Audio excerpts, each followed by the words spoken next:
On this week's episode of Ride the Lightning, the Tesla unofficial podcast, software version 10 begins rolling out to the early access program members of the community, so I'll tell you all about what's in it. Plus, an interview with one of the developers behind Cuphead, which is part of the V10 release, additional details on the Plaid Mode Model S, and more.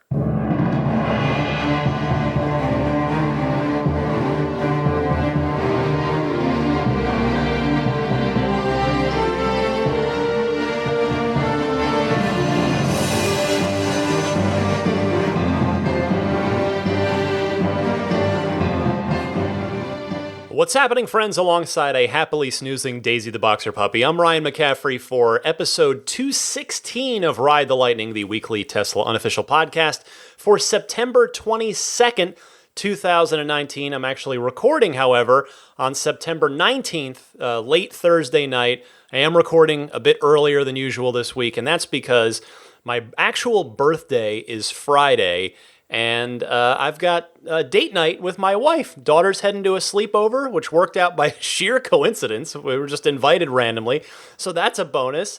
So I'll go out to dinner, and my preference would be, as much as I do love doing this show, you guys know that, I would love to just enjoy that date night. So I figure, well, let's get the podcast done a little early, and fortunately, the week of Tesla news cooperated nicely. I've still got plenty to talk about, starting with V10, so we'll get to that in a second, as well as Cuphead, which is rolling out as part of version 10. So I've got an interview with Maya Moldenhauer, who is a producer and an artist on Cuphead. So got her on the line, and we had a really lovely, it's about a 30-minute or so chat about Cuphead and where the studio came from and how they came to get in touch with Tesla and the whole how the relationship built there. So stay tuned for that after the news, and then I'll do the phone calls after that. So basically just gonna put that interview right smack dab in the middle of the show. So let's get to it. V10 has indeed begun to go out to the early access program members, the sort of first wave of folks. The next batch, the people who have purchased the full self-driving package, should be seeing it starting this coming week. And Cuphead, as I mentioned, is in there. And here's what else is in it. The Tesla Theater. Per the description, Tesla Theater lets you watch movies and videos when your car is in park and connected to Wi-Fi. To launch the Tesla Theater, tap the new entertainment icon in the application launcher and select the Theater tab. So what's neat about this, besides Netflix and YouTube, which are the two headliners certainly, but don't overlook Tesla tutorials. So these are handy videos to help onboard new owners and educate new owners. I'll tell you, I've been hoping to see something like this ever since I first did the end of quarter volunteering down at the Fremont Delivery Hub. Gosh, I guess it was a year ago, because it was at the end of Q3 last year. And doing that over the course of a couple of 4-hour shifts on different days, it became obvious to me, and I had passed the feedback along to the delivery managers at the time, that boy, helping people get oriented, there's just some basic things that really could stand to be covered in a sort of more blanket, universal way. An autopilot was a big one, and that there are autopilot tutorials in this, including the fact that autopilot needs to calibrate before it can actually be used. I had to sort of tell everybody, seemed pretty surprised that I spoke with back then, that, oh, you mean it won't just work right off the lot here? No, it needs about a 30 to 40 mile calibration period. So stuff like that, all covered in there, basic tutorials. Really like seeing that. Also in V10 is karaoke. Yes, according to the description, sing karaoke to your favorite songs and artists in your car. You can select karaoke from the media menu, tap the microphone icon to adjust whether the vocal track plays while you sing along. Displaying the karaoke lyrics requires the car to be in park. So this is not a thing that Tesla wants you to do while barreling down the freeway at 75 miles an hour. This is a parked activity. But I have to say, I think this is going to be super fun. Super fun. Superchargers will now be party chargers. They'll be charging up the party via karaoke. Also in here, the feeling lucky and feeling hungry navigation buttons that will send you to a random fun destination or a random restaurant. So it's described as such. Go on a surprise adventure to a nearby attraction by tapping Navigate Lucky, or get directions to a local restaurant chosen by your Tesla by tapping Navigate Hungry. We've also updated the place pop-up to include easy access to a website associated with the location if one exists. So that is really great because that's basically just layering in an extra bit of Google Maps functionality straight into the car. So that's good stuff. And in fact, Elon Musk took to Twitter to comment on these. He says, feeling lucky, a Google tribute, or hungry are 100% intended for max enjoyment of the Tesla owner. If the location has destination chargers, that's a plus, but the car should only route there if the location is great. This will be hit and miss initially, but should hone towards excellent over time, end quote.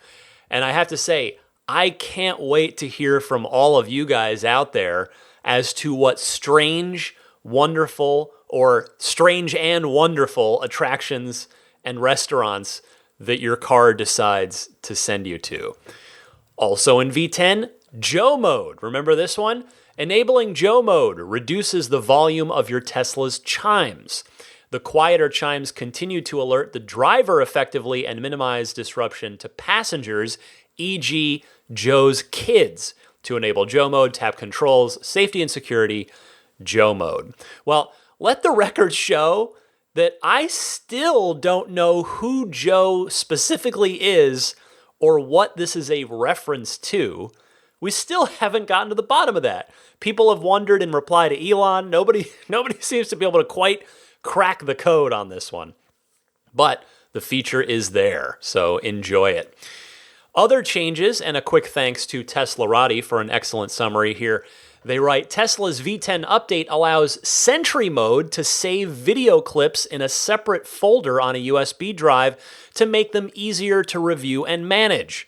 Older Sentry Mode clips will also be automatically overwritten once there is no more space on the USB drive. As for the Maps update, destinations that are keyed in will now include the distance to each suggested location, which would make navigation easier. Visualizations have also been revamped with V10, as could be seen in the adjacent lane being highlighted blue and the target car destination being outlined in white during automatic lane changes, and more detailed visuals being included for surrounding vehicles.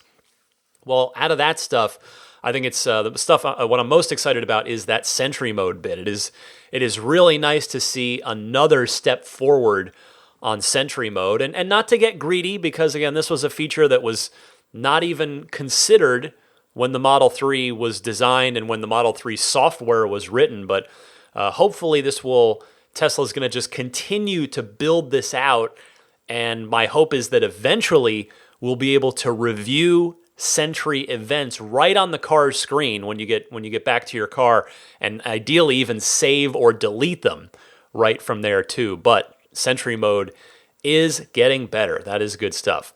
Cuphead, well, we'll talk all about that in about, what's it going to be? Maybe 15, 20 minutes or so when I get the Maya interview spun up for you, so stay tuned there. And then remember as well that more is coming in the full wide public release, most notably Smart Summon, which, by the way, for those of you with 2016, 2017 Model S's and Model X's, Elon Musk confirming this week that Smart Summon will work on hardware 2.0 cars, as well as, of course, the 2.5 cars, which is every Model 3, and the 3.0 cars, which is every Tesla since about March or April of this year. Of course, then the S's and the X's that are 2.5s starting at about, was that, I guess, 2018, I think, is when the S's and X's got bumped up to 2.5. So if you're on 2.0, good news for you there. Let's talk fun things, more fun things. What gets more fun than Plaid Mode? The Plaid Mode Model S, the 2020 Plaid Model S, it's Elon confirming that the Model S will be the first Plaid platform model produced. And by the way, I'm going to go ahead, stop me if this is bad. Can we call this the Plaidform? Right? The Roadster, the S and the X. They're the Plaidform, right? Go with me on this one. Come on. Anyway, Elon narrowed in a bit on what he had said last week, tweeting, "We expect these track times to be beaten by the actual production 7-seat Model S Plaid variant that goes into production around October or November of next year." And then he added, quote, "The new Roadster and X will come later." Now, this is after German enthusiast automotive magazine Auto, Motor und Sport reported that the Plaid S beat the Porsche Taycan's 4-door electric vehicle record on the Nürburgring by about 20 seconds. 7 minutes and 23 seconds is what that publication is reporting the Plaid Model S's time at. 20 seconds, that is pretty incredible, although it is important to note that at least as of me recording this, that is an unconfirmed time. So just put that out there in the sake of fairness and journalistic responsibility. Reading further into Elon's tweets on this, though, to me, his tweets all but confirmed that the Roadster was going to slip to 2021, which is the sense I had gotten after my interview with him when he called it dessert and didn't really want to talk much about it at the time. I mean, that interview was only 3 months ago. So, it's still relatively recent. And in fact, I sort of put that thinking to the test. I replied to Elon with my theory on this. I said, release the Plaid Model S first, learn from it, and use those learnings to make the 2021 Roadster even better. And then I put a little smiley face emoji. Notice, by the way, I intentionally said 2021. And Elon was kind enough to reply to me, and he said simply, exactly. So that seems to be the thinking there. Use the S to work it out and learn from what's going to work and what could be tweaked in order to make the Roadster the ultimate bad boy, which I'll tell you more about why that's important in a second. But yeah, I mean, I don't want to stop and pretend for a moment that this is it's any kind of scoop, because after all, he said October, November for the Plaid S and the Roadster and X, which on the X, by the way, I'm guessing because the X will also need its own new chassis, since it's a different platform than the Model S. Those two cars, Roadster and X in Plaid form, will come later. And odds are pretty darn good that later won't mean December from when he said October or November for the S. So yeah, we're looking at 2021 for the Roadster, as well as 2021 presumably for the Plaid mode enabled Model X.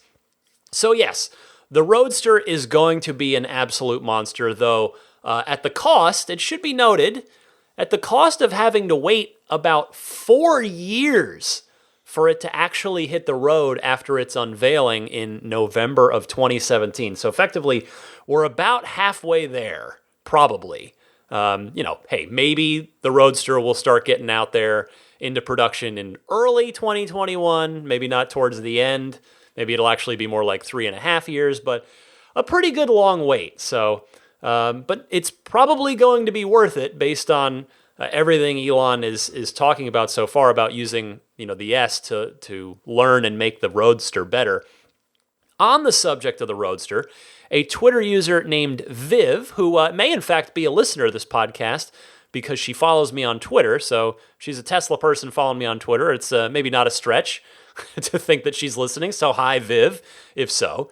But anyway, she tweeted Elon and said, "I guess the new Roadster will easily beat the all-time Nürburgring record of 6 minutes and 44 seconds and 97 hundredths of a second." Elon replying, absolutely. Now, granted, he didn't say if that would be with the SpaceX package or the base model, so we shall see on that. And, I don't want to drift too far into speculation land here, but again, just given how long the Roadster's been in development and the fact that it is going to be applying lessons learned from the Plaid S, and because it is the Halo car, its entire existence is predicated on the idea of giving the, quote, hardcore smackdown to gasoline-powered cars. Those are Elon's exact words from when they unveiled it. I wonder, again, just pure speculation here, if there is an outside chance that the Roadster ends up with 4 motors in the car instead of 3. I don't want to start any rumors or artificially inflate anybody's hopes or expectations. This is just me wondering aloud. But I have to think, based on everything that's been said and now done, that it's at least possible. And, even if it does end up being the same tri-motor setup as the Plaid S, it's going to have that gargantuan battery pack in it, a supercar suspension, and of course, that optional SpaceX package. So I just cannot wait to see what that thing is going to be like and how, if it will indeed issue the hardcore smackdown to gasoline-powered cars on the track as well as on the streets. By the way, if you caught what Elon threw in there at the beginning of that, if you stopped and went, wait a second, 7-seat Model S? Yeah, you might be like, wait a second, didn't they discontinue that? Discontinue that, if I can speak clearly tonight. And yes, you are right. Tesla did remove the option for the 7-seat Model S with the 2 rear-facing kid jump seats. But evidently, it is coming back, and it will be a new, improved rear-facing jump seat design. Elon saying, quote, the new rear seats will accommodate larger passengers than before. Now, I still would not at all count on putting any adults back there, but I think bigger kids is probably the more reasonable expectation.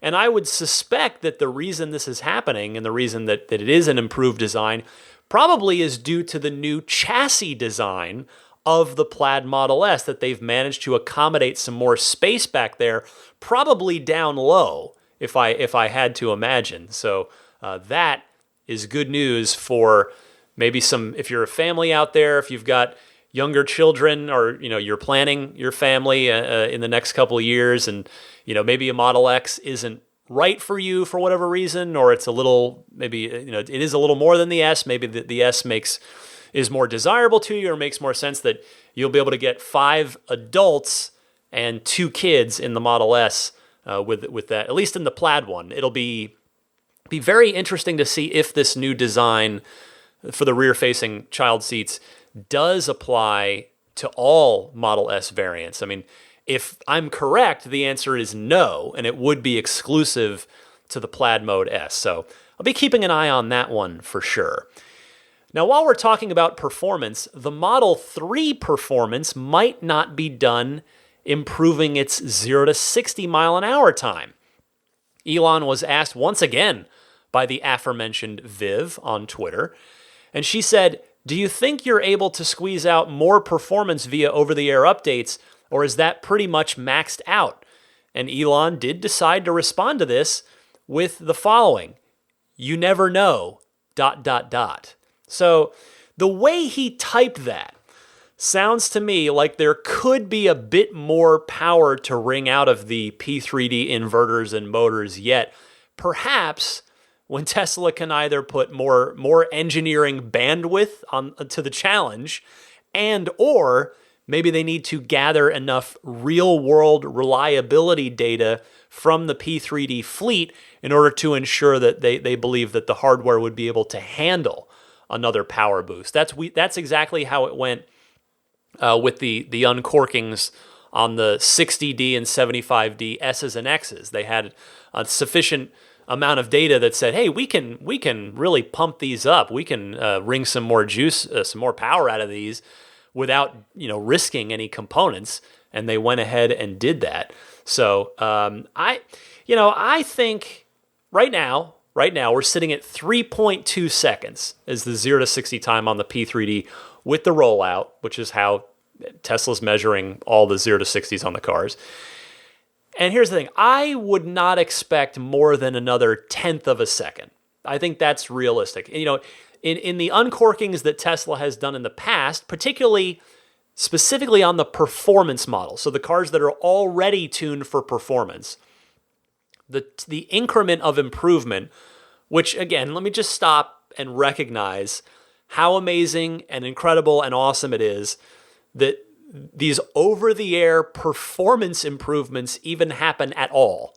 I mean, it's a marvel. It's just a wonderful, just truly fantastic thing. So let that not go unrecognized. But to my point, when that has happened on the performance model, so the P85 way back in the day, on the S obviously, the P85D and the Performance Model 3 earlier this year, it has been a tenth of a second, basically. Pretty much every time is where it's gone. The P85D went from 3.2 to 3.1. The P85 went from 4.4 to 4.2. And then the P3D went from 3.5 to, 3.2 with the 3.5 wasn't with the rollout. So a kind of an apple orange there. It was 3.3 with the rollout down to 3.2. So it was a tenth on that one. Now, some people took this in a way that I very respectfully think is a little bit of a leap from Elon's tweet. And people were saying, maybe this means the Model 3 is going to get a ludicrous mode option.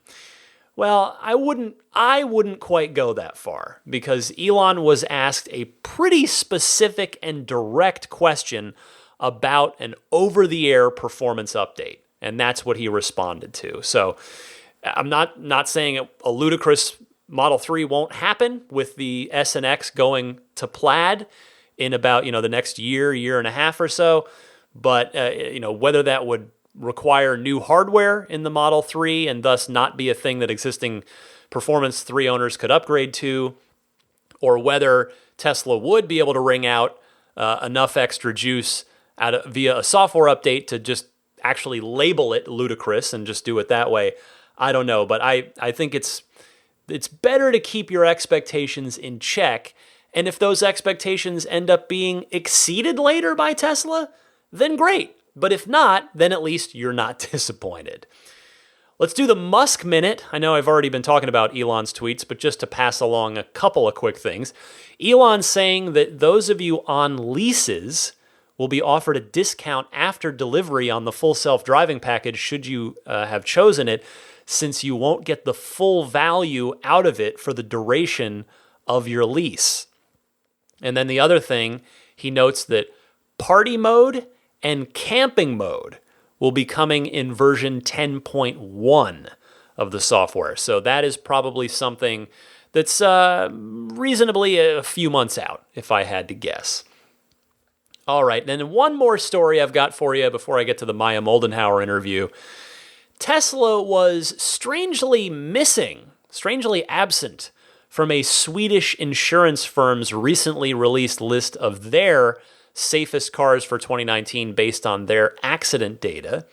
And again, a tip of the cap to Teslarati, who writes, every year, Swedish insurance company Folksam releases the results of its annual study on the country's safest cars, a list that was dominated this year by the Toyota RAV4. To determine which vehicles make the cut, Folksam stated that it must be able to analyze actual crash data from an ample number of collisions. Anders Kullgren, Folksam's head of research, explained to news agency Ny Teknik that Tesla's absence in the company's safest vehicles list is due to statistics. Quote, we saw 7 accidents with Tesla in this year's material, and that is far too little. They have very many safety systems and high security, which means that they may never be included in our lists if the car's number of accidents is too small. Elon Musk finding an excellent amusement in this and a satisfaction, adding as a Twitter reply, autopilot active crash prevention keeps getting better as we examine every crash for improvement and then upload smarter software. ironically, I hope were never on the list. So I found that pretty hilarious and also particularly awesome. And some of the safety features, by the way, that can just get better over time with software updates. That's another thing that is just, you got to stop and pull back a second. The paradigm has been shifted so much by Tesla. And those of you, if you've got a Tesla now, you can understand exactly what I'm talking about. And if you're out there and you don't have one yet and you're hoping and planning to get one, you're going to see what I mean, because your normal just changes completely for the better in a Tesla, where suddenly there's all these new possibilities opened up because of the software updates and the fact that, this is a very, very smart computer on wheels, and it can be reprogrammed and improved, and it's just amazing. So, but I will say, by sheer math, I would imagine that Tesla will make this list in Sweden eventually, because more and more Teslas will obviously be sold in Sweden. So just by sheer math, more of them will get into accidents, even with passive, with accident avoidance stuff.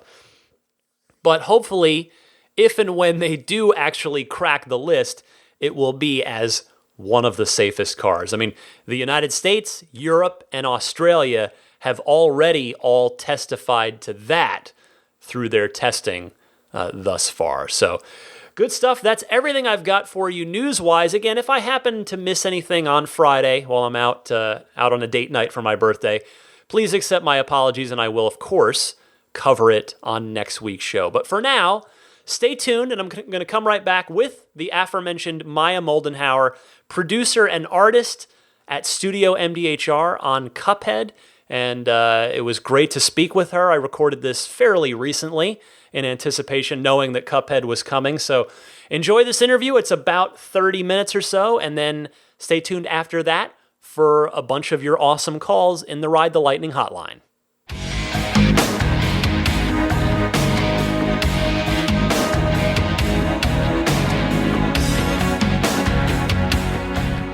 I am pleased to be joined by Maya Moldenhauer from Studio MDHR, one of the creative minds behind Cuphead, which, as you saw recently, is now finally available for Tesla vehicles. It is pushing out to the fleet.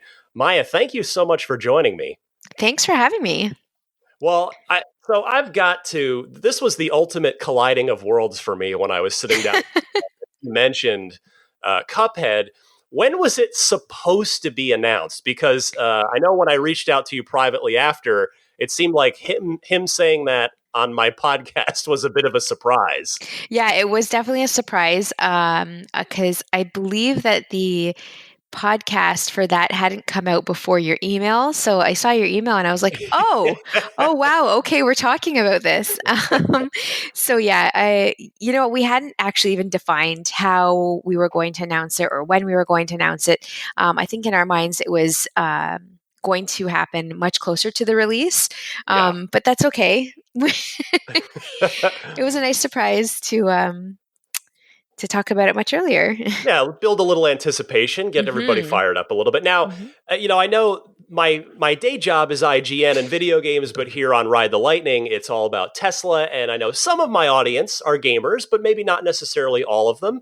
They've been seeing, the likes of the Atari Classics hitting their Teslas. They've seen Beach Buggy Racing 2, which is probably the most fully formed game that's hit the cars yet. But Cuphead is on a very, very different level in a number of ways, from everywhere, from technically, challenge-wise, looks-wise, everything. So for my audience that might not be familiar with Cuphead, can you give kind of the Cliff's Notes version on what it's all about? Yeah, of course. So at its core, Cuphead is a run-and-gun action-based platformer. The art aesthetic for it is borrowed from the art from the 1930s. Everything in the game is actually hand-drawn on paper. It's scanned in, and we've animated the entire game just as they would have in the 1930s. From a gaming perspective, we wanted to pay homage to the retro games from like the 1980s, the very, very challenging games from the 80s Yes. that we played growing up. And so we married those two forms together, and the result was Cuphead, which was, I think, a surprise to some people. When you see it visually, you think, oh, it looks so cute. And then you get your hands on it, and it's a little bit more challenging than you might anticipate. But it's a good challenge. It's fun. I've got to go back to the art style for a second, because it is what turned everybody on to Cuphead originally, and then you guys followed through with a heck of a game along to go with that art style. Now, you inked the entire, like every single page. Is that correct? Yes, we we are a very small team, much smaller when we started as well. So yeah, it's fun to be able to have touched every piece of art that's gone into the game. Challenging in and of itself, that's for sure, when you're looking at upwards of 50, 60,000 frames, individual frames of animation. But it was all worth You it, inked for sure. 60,000 pages. Yeah, I think we maybe a bit more, somewhere around there. Yeah. Over You what I lose believe count. was about 4 years or so, or 5. I would say, the story of Cuphead it's kind of like a windy road. So when we first started, it was supposed to just be a very small sample set of a couple of bosses. Maybe a platforming stage would have been a nice add-on, but it was the scope of what we were going to do was much, much smaller than the result of what we have today. And so we each took on our roles of like, yeah, this is doable, it's tangible. And then we dug ourselves into this hole where we're like, oh my gosh, okay, now we have to dig ourselves out, as we expanded on the scope of the game and brought a full-sized game to the community. But what I love about the Cuphead story, there's a lot to love, but it is a family affair, and it is very much a almost kind of the plot of a movie. You guys quit your day jobs to go for this dream to build this game full time. I know. In hindsight, you should have almost done like an intro of like, here's the crazy Moldenhauer team. In hindsight, I frequently sit back and I'm like, oh my gosh, what were we thinking? But in the moment, it was something that, once we saw a few components of the game to come together and it was playable, there was no looking back. We had to have it. We had to do this and execute on it, so that we weren't, in retirement thinking, why didn't we just try it? Yeah. And so we initially, I think in the media, it gets romanticized a lot that like they quit their jobs, they remortgaged their homes, and they went all in. It was a little bit more of a transition in that we'd come home from our day jobs and work until all hours of the night on this as like a hobby. All weekends were dedicated to kind of putting this together. And then once we saw that there was something there and that the appetite from the community, the gaming community, was fruitful. They were just really loving it. We thought, okay, you know what? Let's take it to the next level. And then I think that's when we decided to kind of fold those day jobs, knowing full well that like the experience that you accrue throughout those years, you can always go back to. And then the funding was required. So that's when we kind of decided to get creative with our savings. And it just kind of all came together, thankfully. And it's your husband Chad, yes, is on the project. Jared is your brother-in-law. Do I have that correct? Yep. Yes, Jared is the lead designer. And then how many other Moldenhauers are involved? Ooh, oh gosh, you're testing me now. It's such a great story. I just love it. So we've got two cousins, Ryan and Tyler, and we have our honorary Moldenhauer, which is actually Chris Madigan, and he is the composer of the music in the game. And actually, I should comment on that. Like, I feel like Tesla drivers should just put the game on just to hear the music, even if they don't want to play it. Have it running so that you can listen to this soundtrack. It blows my mind. A tremendous jazz score. It is definitely one of the best game soundtracks in recent years. Yeah, we tricked Chris into that as well. We were like, it's just a couple of songs. You can do it. It's okay. And then it turned into almost, I think, over 3 hours of custom composed jazz music using a 40-piece ragtime ensemble and big band.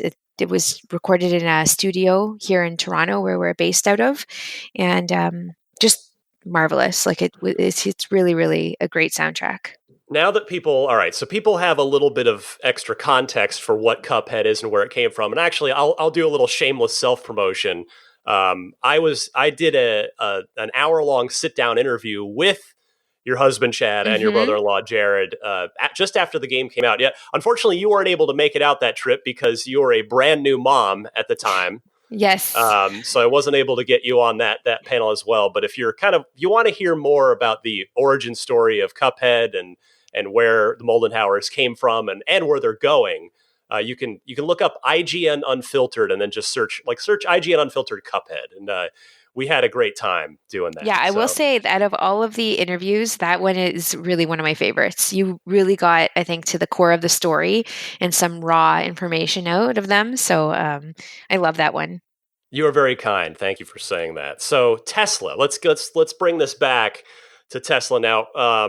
First of all, I guess before I ask you how this actually came about, one thing to set everybody straight on, you're talking about this is a challenging game. It is a throwback to these sort of run and gun challenging shooters of the 80s that you guys, and certainly I grew up on too. A gamepad is required for Cuphead when it comes to Tesla, correct? Correct. No touchscreen. Do not even try. Not going to work. Definitely not. No steering wheel, no touch screen. That was kind of one of the conditions. We're just very particular in terms of the response time and gameplay. And it needs a controller in there. And I guess you could, so really the Xbox One controller or a PlayStation 4 controller can plug in. But you want to go with probably one of the good, solid, reliable gamepads out there for your Cuphead action. Yes. So how did this come about? Because Elon sort of told me a little bit, but I kind of want to hear from your side now, dude. I want to be an actual reporter and get both sides of the story for once, rather than just be a fanboy Tesla podcaster. So yeah, how does this come about? Who calls you? Who contacts you? What it was definitely a super surreal moment where I almost thought somebody was trolling me. I was like, what are you talking about? So they actually, Tesla had reached out just to our general kind of inquiries inbox saying, hey, we're very interested in having a conversation about potentially bringing Cuphead into the fleet of vehicles. And then once we obviously responded and got on the phone to talk about this, it was mentioned that Elon and his kids were big fans of the game, and that they'd love to have Cuphead in their cars for that reason. And so, I mean, it's not an overly, it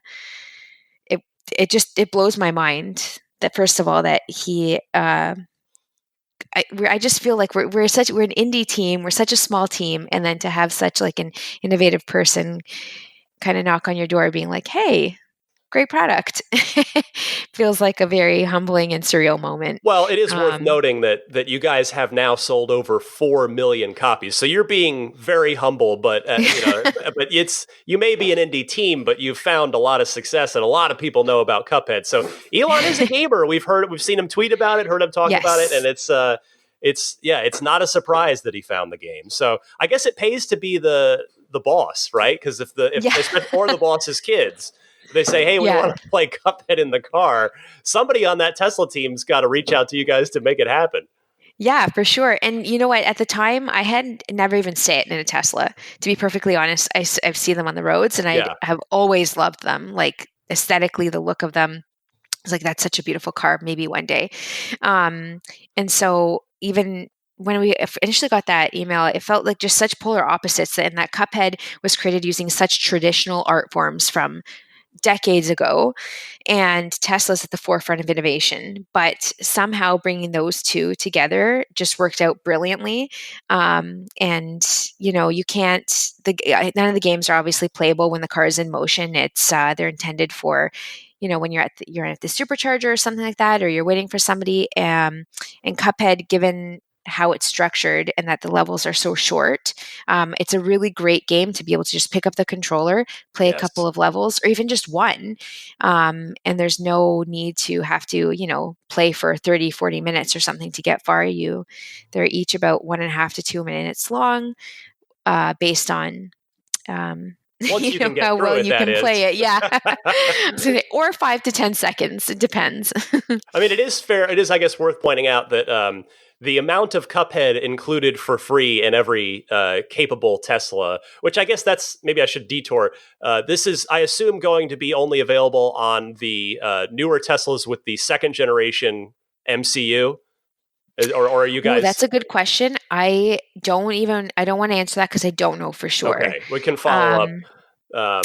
Yeah, I can touch base with you later and see. But yes. Yeah, I know that is the case with I know Beach Buggy Racing 2, which also runs on Unity, I believe. I hope I'm not getting that wrong.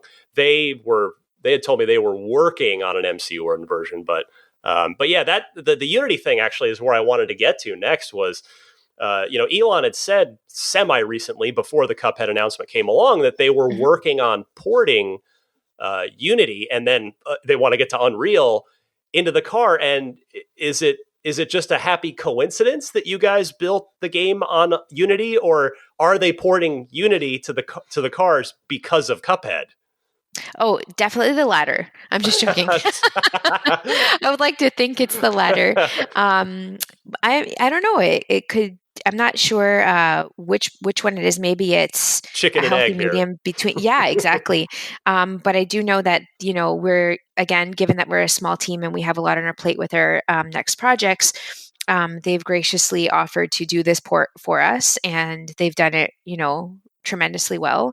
The quality is there, and so whatever their intentions were, they've done it. They're executing it brilliantly. So that's, I guess that sort of solves everybody's problem, right? Because you said you guys are a small team and you're busy with a couple things, which I'll get to at the end. But you guys have projects. You're a small team, and Tesla on their side probably wanted the challenge of learning to port Unity and take a really brand new, modern, high-end, high production value game like Cuphead and get it running in the car. So it works out. They do the porting to learn everything, and then what is the nature of your guys' specific involvement? Then I'm guessing a lot of quality control and making sure that they did a good job on the port. Yeah. And, we were never really too concerned about that. We knew that obviously Tesla's a high quality company, that they're not just going to put something out that's subpar. But from our lens as well, like we're very, very particular in terms of the quality of the game, how it plays. We didn't want any lag in the game. And so, yeah, they've listened to, all of the feedback we provided during the QA phase and remediated any kind of small issues that may have been there. And it looks beautiful right now. It's running really, really well. It's a 60 frame per second locked game. Yes. Yep, that was definitely one of the conditions as well. Of like, if you guys can get this running at 60 frames per second, we're all for it. Tell me where to sign. I mean, it's amazing that Cuphead is working and running and playable in a car. I mean, that's something you clearly could not have conceived when at the start of the project. None of us could. Ryan, not even if somebody had said, like, what is the craziest idea? This is like way past that. Way past that. Oh, that's so good. Now, you mentioned that when they first came to you, you hadn't even sat in a Tesla. You'd seen them around and looked longingly. But has this whole process in working with Tesla, has it changed your family's? Because you have 3 children now. Is that correct? I know. And yeah, we just had number 3. Yeah, congratulations. I know. Thank you. And you managed. You did all that inking and all the work on Cuphead. You had were 2 of them born during development? Is that how it ended up working out? So we started taking it seriously when the first one was born. Okay. And it was not until she was about 6 months old that I decided, okay, I need to start working on this full time. So that's why my son Hans is kind of a blur. I'm just joking. What's but your name maybe again? not. I know. So yeah, it all worked right through all three of them. But it's yeah, in hindsight, a lot of times I'm like, how was that even possible? I Because mean, none of them were good yeah, sleepers. it's an incredible. I mean, it's it's tough enough for any parent, but I think you're extra heroic as a mom who's doing all 60,000 pages of inking. I mean, an accomplishment to, and then for the game to look and turn out as it has is just astounding. But yeah, so getting back to the family Tesla question. So, I don't know what your car situation is now, but has this process with Tesla changed your Oh, family's car plans at all? absolutely. I totally leveraged this opportunity to be like, well, let's go to the Tesla dealership and just like look at the cars because we might have to get one so we can test it. And Chad just kind of rolled his eyes at me. He's like, oh, okay. But from walking in those doors, like the experience is everything that you would imagine, obviously from Tesla, just like how they're just so innovative. They're at the forefront of of technology. They've thought of everything. So obviously expanding from a 4-person family to a 5, I immediately was looking at the Model X. Yeah. We had to upgrade our cars for sure because of everyone still being in full-sized car seats. Right. And I loved it.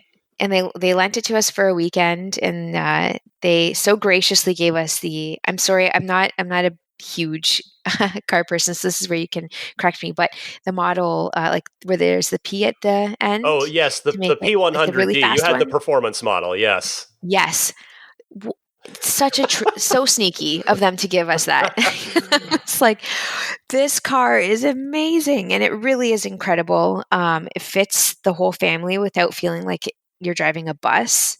The Falcon doors are super super cool. Obviously, visibility when you're in the car of just I guess how high the windshield goes. Yes. Chivalry isn't dead. The car doors open Yes. for you. Yes. I was like, this is amazing. So we're still kind of trekking along with 2 cars right now until we can make a decision or make a call. We've been so busy with work. I know that sounds ridiculous. Before we upgrade our vehicles, but that's definitely in the top 2, I would say. And the Model Y right around the corner, slightly smaller, 3-row crossover SUV, maybe Yes. could be in the cards as well. But yeah, maybe if Elon's listening, I know he's not, but I like to pretend he is. Maybe a Model X should just find its way to your driveway as a thank you. It would be so nice, the white on white. That would just be so nice. But I do know that nobody gets free Teslas. Not Elon's mom. Not just no really? one. It is company. Even Elon pays for his cars. But yeah.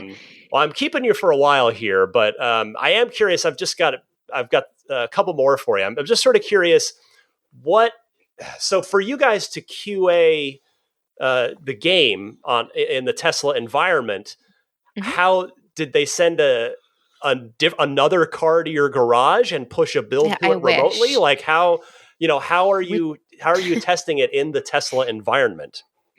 Yeah, I tried that one. I was like, can you send a couple of cars? And they're like, yeah, no, we can just send you the MCU, like the buck. And so it's just like, yeah, the MCU in our house here, and they can push out an update the minute like we send a QA log with some found bugs or issues.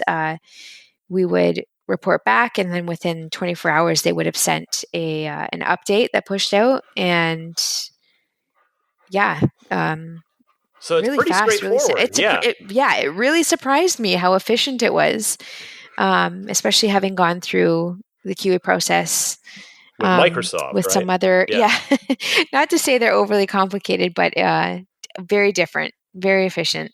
Now, have you stopped to process yet? Again, we're celebrating Cuphead pushing out to the capable Tesla fleet, which again I presume is going to be the MCU2 cars for now. But have you given thought yet to the fact that this is going to give you guys hundreds of thousands, and eventually, just because it's going to keep going, millions of new eyeballs on Cuphead, both as a property and as a game? You know what? It has not. I think it just lends itself to kind of what we were saying earlier when you even mentioned the number of units that we're at right now. It's still, that number still kind of shocks me, or I'm like, really? Oh yeah. I mean, at the time when we were talking about this and they're like, we want to push this out to every car globally, it was just, it's surreal. It really is surreal. We're so grateful for that opportunity to get in front of, obviously, all the drivers who own these Teslas. Obviously not when driving again. But no, it's so surreal. I really haven't. I'm being totally honest with you in that. I mean, it's just crazy. Yeah, but the nice part is, so it's, people are getting and I say this in a complimentary way, the easiest part of Cuphead. It's Inkwell Isle 1. Yes, because as Elon had mentioned in the interview he did with me where he first mentioned it, there's a storage limitation there. The car only has so much storage, so the whole game is many gigabytes large. So you've decided to and you are giving this away for free. So it's the first. It's the first. How many levels is that total? Like 5 or 6? It's 2 platforming stages, and I believe it's 6 boss battles. Yeah, that's but there's a lot of playtime in that. It sounds true. like a small number, but I guess based on your video game experience, it could be very, very fast, or it could be a while. It could be a while. And of course, so you're too humble to say it, but I'll say it. So if people are enjoying Cuphead in their Tesla, playing it for the first time, and you want to play more, go buy it on, let's see. So we're at Steam. It's available on PC via Steam, and then I guess the Microsoft Store as well. Xbox One and the Nintendo Switch now. Yes. Is that everything? Is that all the platforms? Yes. Yes. Okay. So go out, and it's a $20 game. It's still $20. Yes. Yes. Oh yeah. Okay. And well worth the $20. There's plenty of great content there. And now before let me promote a little bit more for you here. While everybody's fired up about Cuphead now, you guys have a deal with Netflix, and you're developing an animated series for Netflix. I know. It's just crazy. I don't know how this happened. We're very, very excited. We don't have a date just yet in terms of when that's coming out, but it is currently in production and it's full steam ahead. A lot of really talented people working on it. And we're really, really excited to show people what's being concocted. Now, the game is a little dark tonally. That's the game is, you're making a deal with the devil to gain your own freedom. But the Netflix series will be, the humor, it will be all ages appropriate. Yes. Oh yes, no, of course. Even the game itself, I believe, is rated E for everyone. Yeah. And so it's not. Yeah, when you really look into it, it has that eerie kind of dark backstory, but it's really fun, loving. It's a fun game. And then finally, let's promote coming next year, 2020. So we want people to play Cuphead in your Tesla, go buy it on one of those platforms for $20, and then more Cuphead sometime next year. You guys have an expansion coming. Called The Delicious Last Course in 2020. It's our DLC. It's really just there were so many bosses on the cutting room floor that were just too good to give up. We couldn't stop thinking about them. We're like, you know what? We had never really intended on putting together a DLC, but we also didn't want to waste these ideas. So we're really excited to put those together, and it's going to be a whole nother Inkwell Isle Excellent. That's part of the game. Well, Maya, before I let you go, any parting words for the Tesla audience out there, or maybe perhaps even better yet, some tips for them as they play Cuphead for the first time? No tips. No tips. Got to earn it. Yeah, and don't Google it. You've got to earn it. Although I will maybe the one tip I do give people is the first charm that you should always equip is the extra health charm. Yes. just give yourself the extra health and you should be good to go. But also, whoever does end up hearing this and downloading it and experiencing something that we had intended to bring to people in the form of like some form of happiness, we hope that you enjoy it. We're so grateful that if you do download it and play it. And yeah, I hope you just have fun with it. That's all it is intended to do, is just make people laugh, have fun, and maybe get under your skin a little bit. Well, it's keeping with the spirit that Elon Musk always talks about a Tesla being the most fun thing you can have. So Maya Moldenhauer from Studio MDHR, Cuphead, now available for the Tesla fleet. Maya, thank you so much for taking the time out to talk to me. No, thank you guys. Thanks for having me. All right, we'll talk again soon.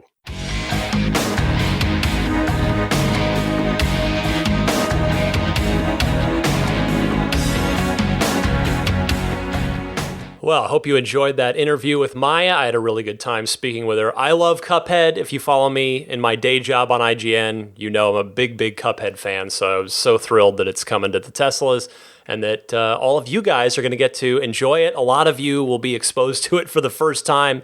It's just such a remarkable game. I mean, it's art. It really is, and it's tough. It will test your mettle. But boy, is it fun, and it's such a great game. So thanks to Maya for taking the time to jump on the line with me there. All right, Ride the Lightning hotline time. I am about at the point where I almost need an intern to help keep up with all of these wonderful phone calls that you guys keep sending in. I appreciate it. I welcome the participation. I thank you for it. So if you would like to send in a question, comment, or discussion topic related to the world of Tesla, you can do so in one of two easy ways. Either use your smartphone's built-in voice recording software, record a question, try to keep it to 90 seconds or less so that I can get to as many calls each week as possible, and send that to teslapodcast@gmail.com.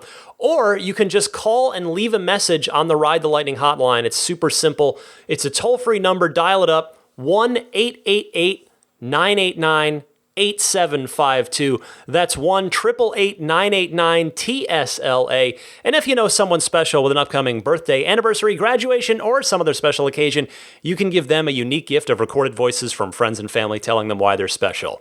Visit lifeonrecord.com to learn more. Let's kick it off with a gentleman who uses his handle on this one. Keeps it anonymous, going with the online handle. Sims Clark from South Jersey wants to talk about transmissions as it pertains to electric vehicles and Teslas. So, Sims Clark, you are on the air. Hey Ryan, this is Sims Clark from South Jersey. Before I was an electric head, I was a fanatical ice driving motorhead, and virtually every car I owned had a manual transmission. I am curious if you and the Ride the Lightning community would enjoy the idea of a mode that could be activated similar to track mode, where the car would simulate gear shifts with some software trickery and power delivery. Several CVT transmissions in ICE cars have this ability, and though it's purely simulated, I do appreciate the fact that I can control how the drive feels and simulate shifts with steering wheel controls. I am curious if other Tesla owners would be interested in something like this as a way to be more engaged during enthusiast driving. Also, it makes me wonder if this could bridge the gap for many ICE drivers who feel alienated by the uncommon way in which Teslas pour on the power. And finally, I wonder if this would help combat the argument that some of the automotive press levies against Teslas in that the feel of the drive lacked soul. And while I have you and your audience's ear, how about another enthusiast mode? For all models with dual motors, the driver could manipulate the ratio of power that goes to the front and rear motors. much like ICE vehicles that are equipped with electronically controlled center differentials. I know all these ideas fly in the face of a transmissionless electric vehicle, but as an option that can be turned on and off, my opinion is it never hurts to have options. I'm excited to hear your thoughts, even if you think I'm completely out of my mind. And finally, I'd like to say, though I do really enjoy your professional work within the gaming industry, I cannot thank you enough and express my appreciation for what you do with this podcast. Please keep it up. You are a beacon of knowledge for veteran and novice Tesla owners alike. Thank you. Very interesting thinking here. Thank you, by the way, for the kind words as well. And by the way, no, I don't think you're completely out of your mind. You may be aware, but maybe not, that Tesla tried a transmission in the original Roadster when they first developed the car and delivered the first few. But the transmissions couldn't handle the power. It just didn't work, and Tesla abandoned it and had to switch, had to retrofit the Roadsters they'd already built. And they have abandoned it, or they did abandon it, seemingly forever. At least it's been forever so far. But, while I realize, too, that you're not asking for an actual transmission, I personally can't see Tesla putting time into a simulation like this, because I would argue that most people probably prefer the constant roller coaster-like torque pull of the electric motor compared to the shifting transmission of an ICE. And, remember too that if that power is too much for some people, well, there's chill mode that's just right there. In fact, I read plenty of accounts from people online in the community that a lot of folks out there drive around in chill mode all the time, that they prefer that setting. So I do like your outside-the-box thinking, though. Thanks so much for calling in. Let's stay out east. We'll head up to New England, talk to Eric from Vermont with a reaction to the pedestrian noisemaker sounds going into the new build Teslas. Go ahead, Eric. Hey, Ryan, this is Eric from Vermont. I'm sure you probably have heard the noisemaker sounds that Trevor posted that all EVs are going to be required to have in next year. And, I think the reverse sound is okay, but sort of the white noise forward sound doesn't seem that creative or anything. And I feel like there's an opportunity for Tesla to maybe even give some choices for us folks in our car. One sound that I thought of at least was like the Jetsons sound right away. At least that sound does change a little bit with the speed if you go up to the maximum speed of 19 miles an hour where the noisemaker is required. But just wanted to get your thoughts, and maybe someone else has a better idea for a good noise for going forward in parking lots and stuff. Thanks for the podcast. We'll see you. It's funny how everybody reacts differently, because I'm the opposite of you. I thought that the forward white noise sound was pretty subtle and unobtrusive. I am with you on Tesla offering choices, though, but I have to say that with nothing but respect, do you really want the Jetson sound all the time? Like, I feel like that one, it would be a novelty at first, but might get old pretty quickly. But hopefully we will get an opportunity to have that choice. On this same subject, let's go to our friend Rome from Northern California, also commenting on the pedestrian noisemakers. He's not a fan. Hey, Ryan, it's Rome up here in Northern California. Tonight on Twitter, CalG12 got me all fired up by sharing the story from Teslarati regarding, quote, pedestrian noisemakers, unquote, being equipped on the Model 3s since September 1st. I'm going to try to keep this all family friendly in the spirit of your show, Ryan, but this is infuriating. One of the huge attractions to EVs is that they are quiet and they don't smell. They are unobtrusive to everyday life as much as they can be. I've said this before, but my ICE vehicle makes zero engine noise up to 19 miles per hour, except for the rubber on the asphalt, just like my Model S. This noisemaker baloney is not trying to make pedestrians safer. It's pure and simple old school auto manufacturers flexing their political muscles trying to disrupt the disruptors by taking away one of their strongest benefits. The best analogy to this absurdity that I can come up with is sailboats. Whenever I talk about my speedboat, people will often say, but there's something about the quiet of a sailboat. That's true. For you pilots out there, you'll also know while piloting a glider, it's so amazing after flying in a Cessna. There's something soothing about the quiet. Has the Coast Guard demanded that sailboats install artificial motor sounds? No, of course not. The onus is on the driver or the captain or the pilot. If you are approaching someone that doesn't see you or hear you, it is your responsibility to wait until you either make eye contact or they hear you. Also, if you lay on your horn to scare the bejesus out of pedestrians, you're just being an a-hole. Don't do that. Now, I say all of this with my son having had a Prius ride up on him while he was on a bike when he was very young and scaring him half to death. I myself was also blindsided by a silent running Prius in a parking lot. The onus is on the drivers, not the car manufacturers. Also, as a pedestrian, it is our responsibility to look around. Maybe take your eyes off the phone. Making our EVs sound like moving white noise or worse, combustion engines is so lame. I can't even put it into words. I was hoping recording this in the morning after I settled down would be better, but it hasn't. It's an absurd solution. The soapbox is free. Thanks, Ryan. Thanks for your call, Rome. I said my piece on this on the regular weekly show a couple weeks back, but yeah, I'm with you about the fact that many ICE cars don't make any noise at low speed. That is the silliest part of it all to me. As I also mentioned, I think the sound, if we're stuck with it, isn't nearly as annoying as I was, maybe the term would be braced for it to be, but I'm guessing from your call that we can probably put you down in the you disconnect the speaker on delivery day group for whenever you get your next Tesla at some point down the road. Thanks for your call. Jason from Northern Virginia is up next, want to talk about his first Model 3 road trip. Go ahead, Jason. Hi, this is Jason from Northern Virginia. Love the podcast. Wanted to comment on something you mentioned in the last show about taking your first road trip.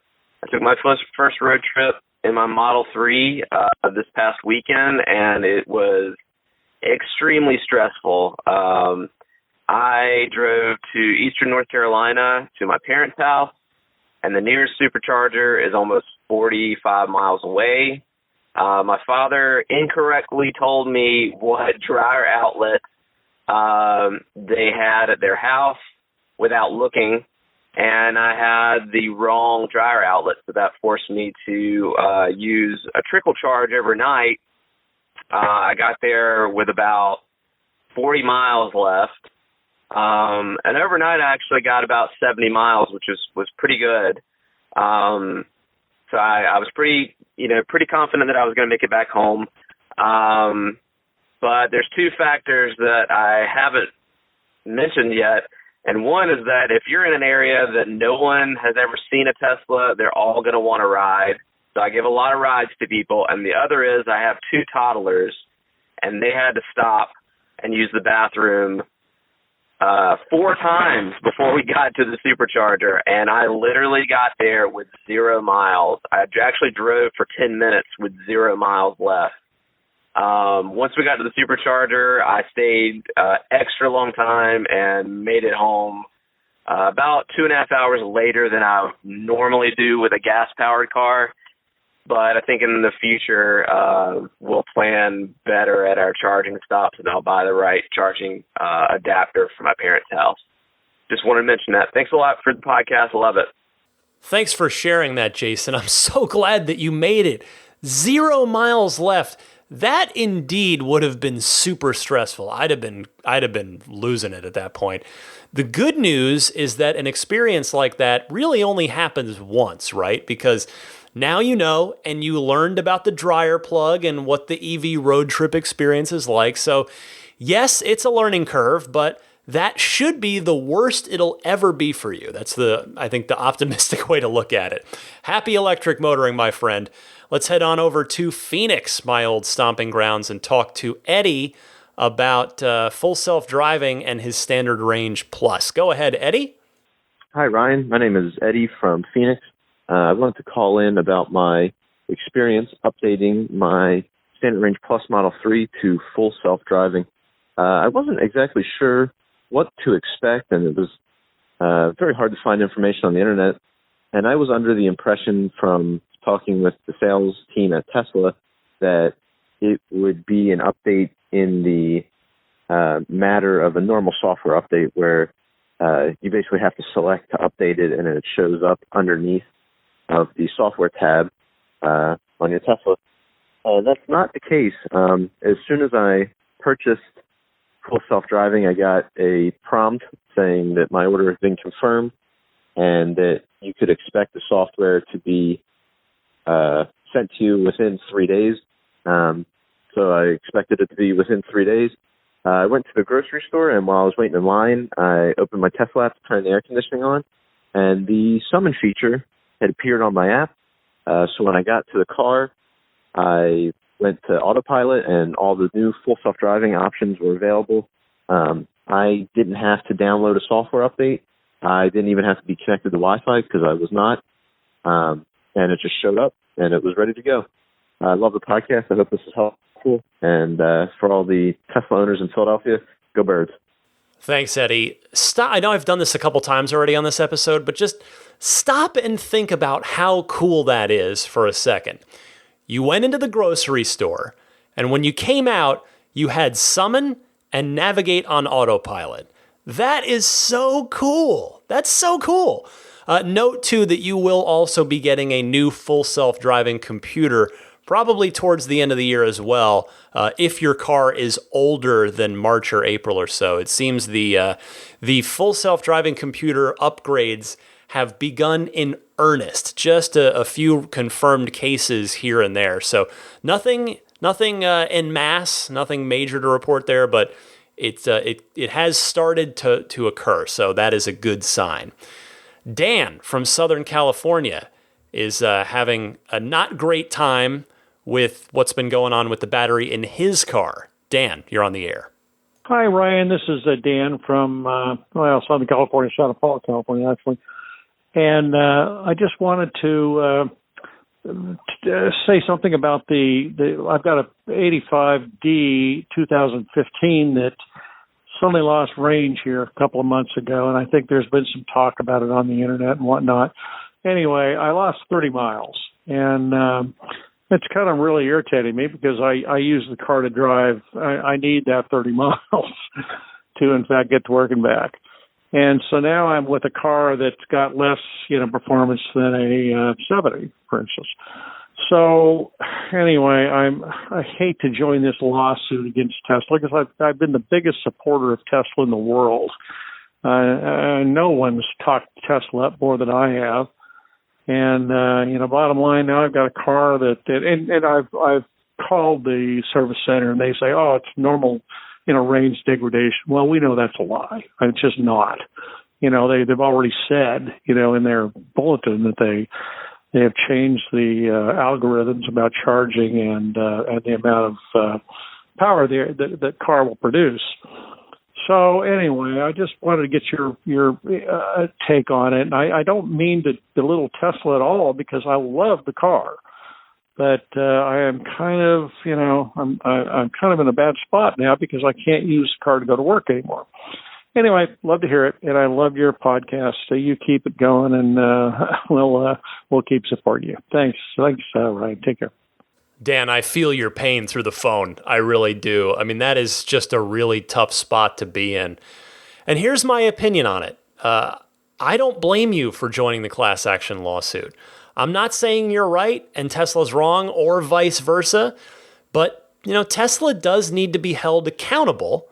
And if there's a dispute about whether or not they have an obligation to address this for affected customers, then that's exactly what our court system is supposed to do, is rule on these kinds of disputes. So I just hope that no matter how the lawsuit shakes out, should it in fact end up proceeding to court and not be settled, I just hope that you and your fellow affected customers are taken care of in a fair way. Regardless of sort of what form that takes and what shape that takes, I just hope you are taken care of in a way that's fair and just. I don't want to see Tesla harmed, but I want to see you taken care of. I mean, it's you and other people affected by this. So we'll see what happens with this. I wish you the best.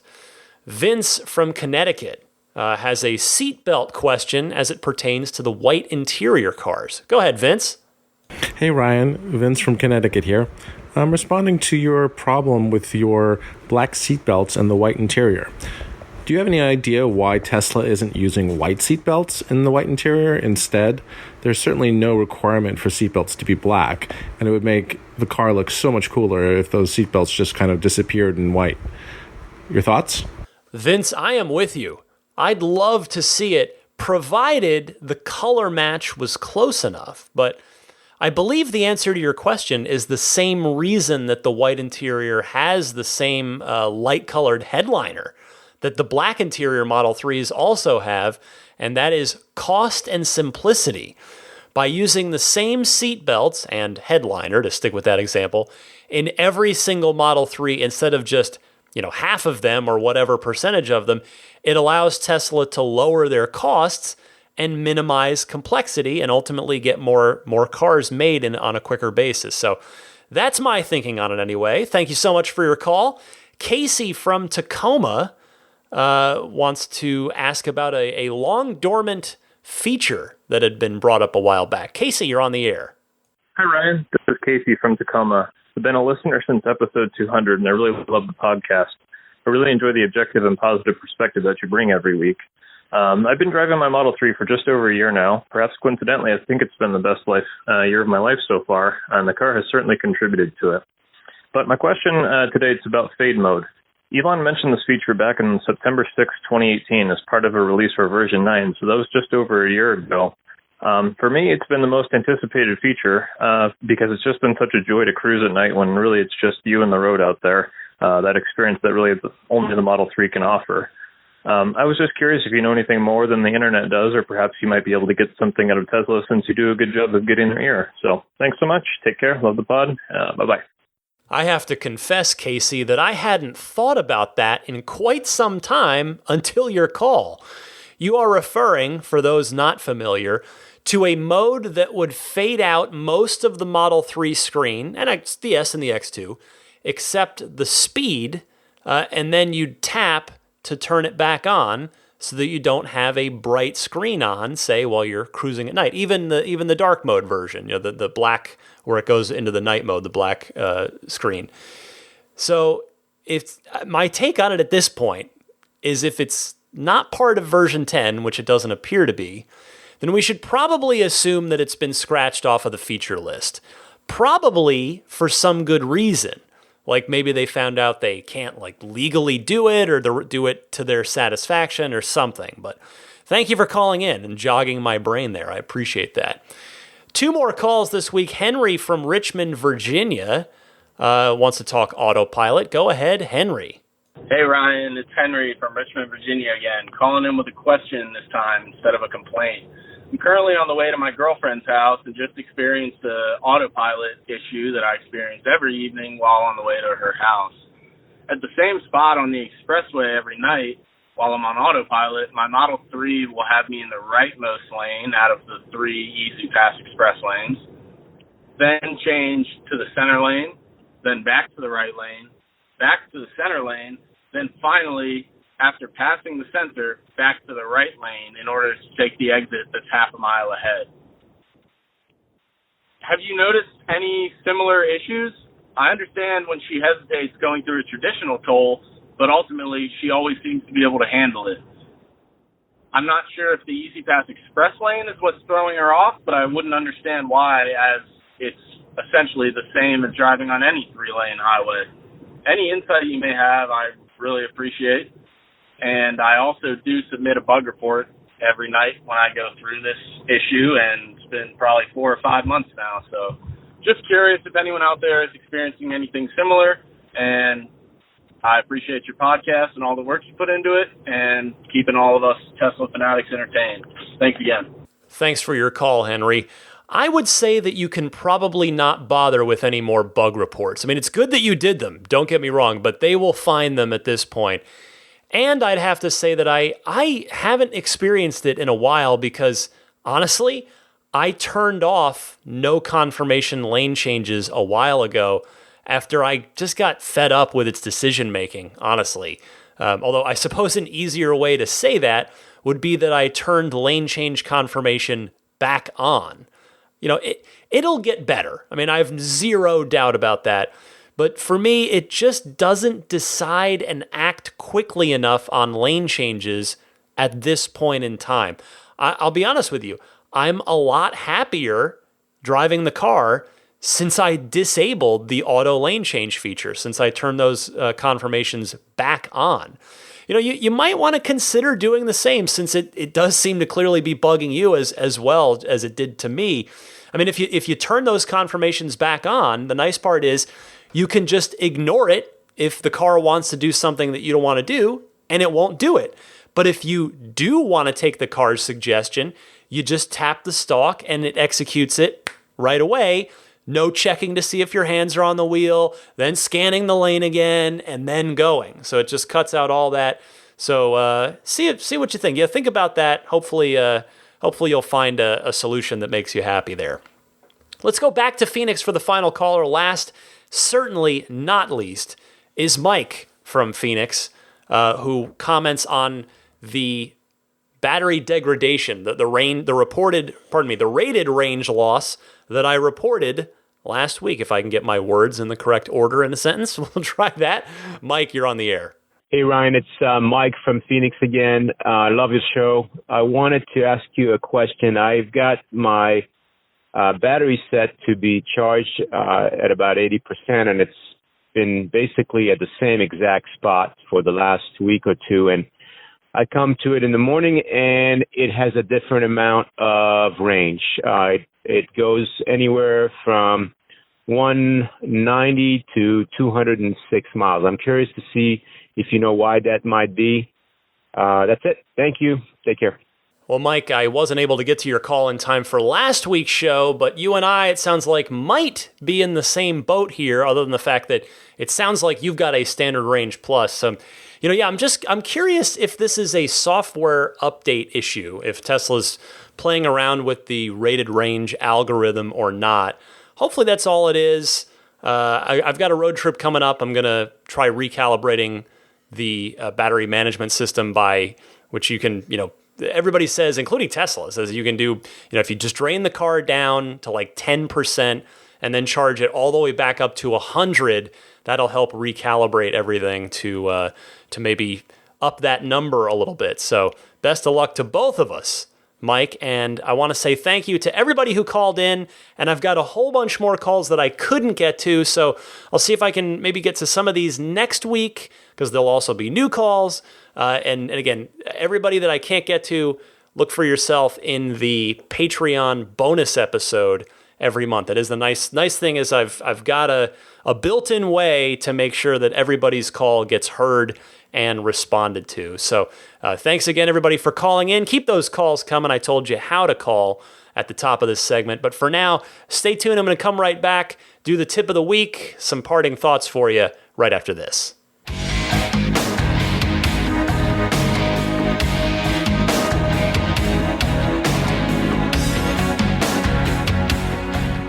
Well, as for the spirit of adventure, I think I might take a little birthday weekend cruise in the car this weekend. It is still nice and clean from last weekend, which is nice. But yeah, it's a good excuse, and the weather's nice in San Francisco and in the Bay Area here in September. This is sort of our version of summer. This is about as close as we get, at least here in San Francisco proper. But yeah, it'll be nice to get the car out this weekend, have a little fun on the birthday weekend, and do that. So hope you have an excellent week or weekend, depending on when you're listening to this as well. Let's go to the pro tip of the week. Jonathan from Atlanta with a cleaning tip on the subject of cleaning the car. Go ahead, Jonathan. Hey, Ryan, it's Jonathan from Atlanta again. Haven't called for a while, but I found another pro tip. I don't know how many of the listeners know this. I know for me, it was new, so I'm cleaning out the liners, or I'm cleaning out the door pockets, both front and rear, and I found that the little rubber liner that's on the bottom of the door pocket, there's a tab at least in the front doors. There's a tab that connects to that liner. You just pull up on the tab and the whole liner comes out. So you can really easily clean out if anything gets sticky down in there or whatever. You can clean that out. The rear don't have tabs, but if you find that little partition in the middle or toward the back of the rubber liner, on the back, you kind of squeeze that and pinch it and pull it up. Those come out as well too. So little tip for clean freaks like me out there, particularly when you have kids like me. I have 4. Oh God. Anyway, there you go. Jonathan, thank you for that. I have always used a vacuum nozzle to get in and clean mine out, but I suppose if you've got any liquid residue or anything else a little trickier down in there, then yeah, removing them is the best way to go. Excellent tip there. Thank you very much. And by the way, I remind you, if you've got a pro tip of the week, if you've got something that you've learned about your car or you've heard about your car from somebody else that might be of benefit to the rest of the Ride the Lightning audience that's not covered in the manual, just like a little extra something, feel free to send it in and do so the same way that you send in phone calls. So thank you in advance for that. Now, before I go, let me just do some plugs, if you don't mind. I appreciate you listening to these. I do put them at the end for a reason, so you can skip them if you want, but I appreciate your attention if you don't mind. The big one, of course, I try to keep the Patreon plug sincere but short, but it is sincere. I mean, it's, a lot of time and energy goes into this. And the best way you can support it, besides just listening to it, which of course is, I'm humbled and grateful that you would take the time to listen to it. But if you see fit, if you think I've earned your support, you can support me on Patreon. And there's more information about the various tiers and what you'd get out of it over on my Patreon page, which is patreon.com/Tesla podcast. And Patreon is spelled Patreon. So thank you in advance if you take the time to take a look at that and maybe even contribute if you feel so inclined. Meanwhile, the Jada wireless charging pad. I am a big fan of their new wireless charging pad, which is all they sell now, is the new version of it. It just looks factory original. It works great, looks great. Super happy with mine. So if you have a Qi wireless charging capable smartphone, which pretty much all the new ones are, the ones from the last couple of years are, it's a no tools installation straight into your Model 3 center console.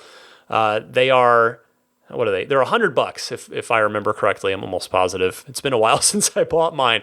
$100. I don't have a discount code, unfortunately, but if you did want to buy one, I would greatly appreciate it if you would use the referral link that I'm about to give you, because they will throw me a couple bucks from the sale, seeing as how you came it tells Jada that you came to their business from this podcast. So the URL is getjada.com. That's GETJEDA.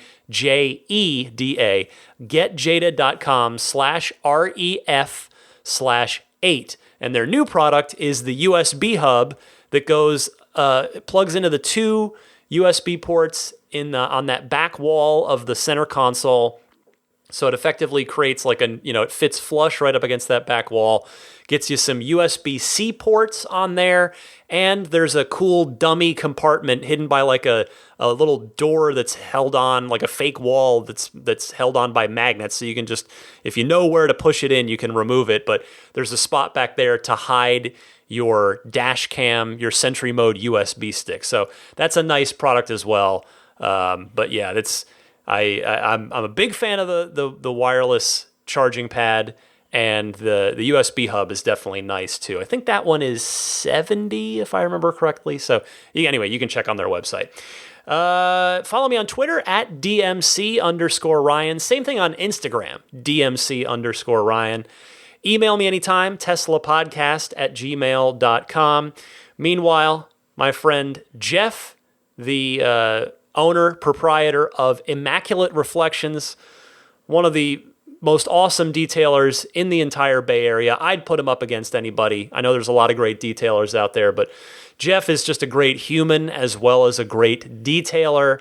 And he's currently offering $100 off any ceramic coating package to listeners of this podcast, or $100 off of a paint protection film package, unless one of two things, or both things, you PPF the whole car, in which case he'll give you a $250 discount, and or if you are an active or retired military member, show your military ID, and Jeff will give you an additional discount for any immaculate reflections. Well, for those services.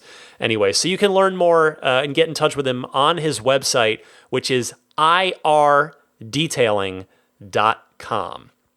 And then there's Abstract Ocean. They got a lot of cool stuff as well.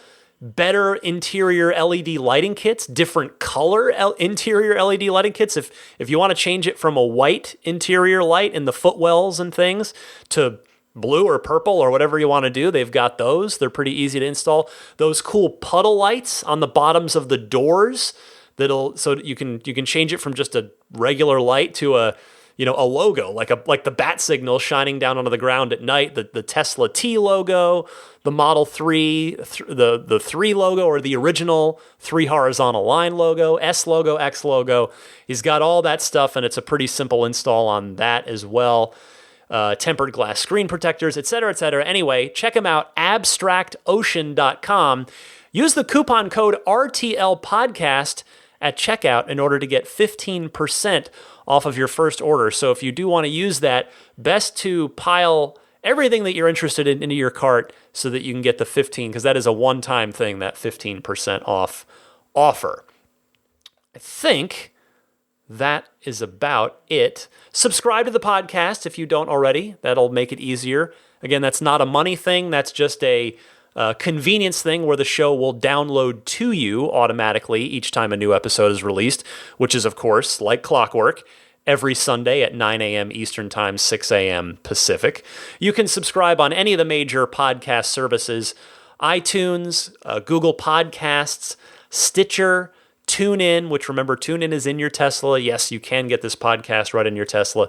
I'm also on Spotify, just the audio syndication to YouTube. There's no video on YouTube, but the show, you can listen to it there if you so choose.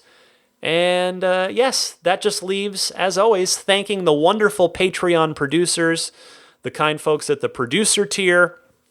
This is the one of the perks they get is they get their shout out each and every week, which I am more than happy to do because these are all very kind, very generous people for supporting me the way they do. So thank you, Pete White, Wolfgang Obergen, George Cassiopo, David Brander, Jonathan Wales, Alexi Heft, Logan Willis, Michael Lester, Robert Miracle, Jason Chalukas, Joe Edgel, Tim Hyde, Lars Hoffman, Lawton from Chicago, Peter Chalet, Rome Strack, David Vakil, Ulrich Lassa, Luke A., Eric Randolph, David Nondahl, Gabriel Salays, Jerry and Mary Smith, Brian Hope, Bill Royko, Lyle Austin, Joel Sapp, Dory and Steve Guberman, Luxendary.com, Michael Waddle, Daniel Grummer, Josh, Jeremy Harris, Tesla Owners Taiwan, Jeremy, Rob Brewer, Ron Lee, Larry Lynch, Chris Konesnik, John Cody, Matthew Wright, Aaron Appleby, Charlie Gillespie, Kaz Barnes,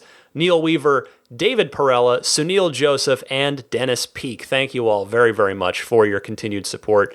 It makes a huge difference in my life, and that is not in any way that's as sincere as it gets. I really mean that. So thank you all so much for a now snoring Daisy the Boxer Puppy. Some co-host you are over there.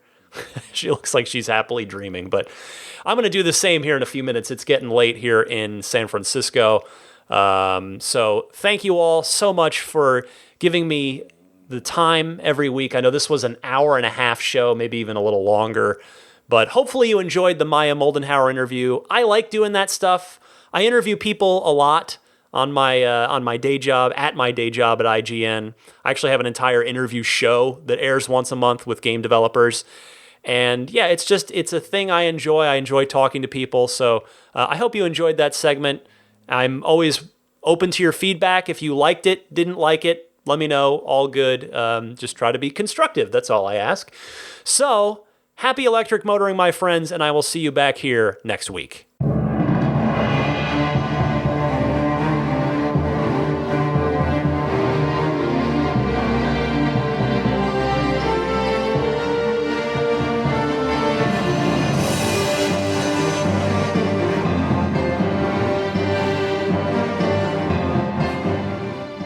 I mean, I think a Tesla is the most fun thing you could possibly buy ever.